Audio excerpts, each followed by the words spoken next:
The Miami Heat believe in building through free agency and player development, relying on South Florida's views, weather and tax structure plus a disciplined and deep-rooted organizational support system to drive them.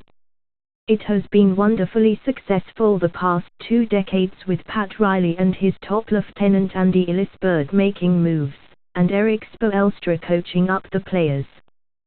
But these past few years the free agent part has hit a roadblock and, combined with injuries, the Heat have suddenly found themselves in the USAvery middle. Wednesday was great for Dio Waiters, a day he has been working toward his whole life, when he finally cashed in on a big contract. It's 4 years and about $52 million according to multiple reports, including ESPN. Congrats to him, he earned it by showing out on a small 1-year deal with the Heat last season after being abandoned by both the Cleveland Cavaliers and Oklahoma City Thunder the previous 2 years. Actually, it's a pretty good deal for Miami. If Waiters continues to play at the level he did last season, and several teams had interest in him, so the Heat aren't alone in seeing it that way, the $13 million per season tag might end up looking good. Plus Waiters proved to be a nice backcourt mate with Bora Dragic because of his spot-up shooting success and his willingness to attack the basket. Refreshing Dwayne Wade comparisons Waiters has been getting since he was at Syracuse. He was an engine in Miami's 30-11 record in the second half of last season that has the team believing it will return to the playoffs in 2018. But honestly, for the Heat, this isn't the greatest news. They're officially on a free agency losing streak. They lost out on LeBron James in 2014, Kevin Durant and Wade in 2016, and now Gordon Hayward in 2017. They'd hoped to pitch some other guys this summer, namely Russell Westbrook and Blake Griffin, but they never got the chance. And they need such a player to both take them to the next level as well as be a drawing card for the second-star championship-level teams must have. This summer's miss is particularly hurtful as the Heat look forward.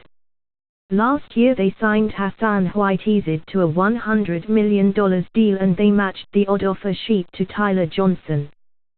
Between this season and next, Johnson's contract balloons by $13 million to a $19 million number. With Whiteside, Dragic and now Waiters, it's a lot of money for a team that isn't a contender, really. Soon they might lock up James Johnson, another journeyman the Heat polished into a desired player, and encumber their cap space even further. And for the time being, it means they'd have spent the bulk of their cap space this summer and haven't added any new talent. They are also out 2 first-round picks coming up, the charge for the Dragic trade in 2015.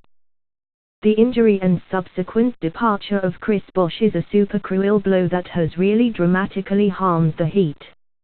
In fact, that they've even been as competitive as they have over the past 2 seasons is honorable and a compliment to Spoelstra and Riley, who has hunted the market for passed-over players like Whiteside, Waiters, Johnson and Wayne Ellington to name a few. But there isn't a Tim Hardaway, Alonzo Mourning, Shaquille O'Neal, James, Wade or Bosh on the roster. There might not even be a Lamar Odom, the signing Riley made in 2003 that eventually enabled him to trade for Shaquille. That is the type of move the Heat really need and why Hayward would have been great for them, even if it cost them Waiters.